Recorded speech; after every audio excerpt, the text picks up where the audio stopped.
78واں سالانہ عرس سراپائے قدس خواجہ خواجگاں امام الذاکرین حضور قبلہ عالم غوث یزداں حضرت خواجہ زندہ پیر رحمۃ اللہ تعالیٰ علیہ،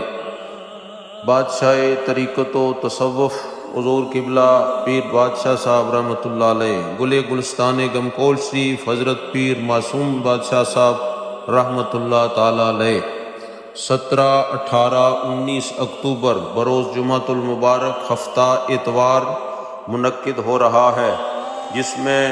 نعت خوان حضرات بارگاہ رسالت مآب صلی اللہ علیہ وسلم میں ہدیہ نعت پیش فرمائیں گے اور علماء اکرام قرآن و سنت کی روشنی میں اپنے خیالات کا اظہار فرمائیں گے۔ 19 اکتوبر بروز اتوار بعد نماز ظہر ختم خواجگان شریف اور ذکر اللہ کی محفل کے بعد سجادہ نشین دربار عالیہ نقشبندیہ گمکول شریف حضرت پیر حبیب اللہ شاہ صاحب عالم اسلام کے لیے خصوصی دعا فرمائیں گے۔ عرس کے بابرکت ایام میں شمولیت باعث سعادت و ثواب ہے۔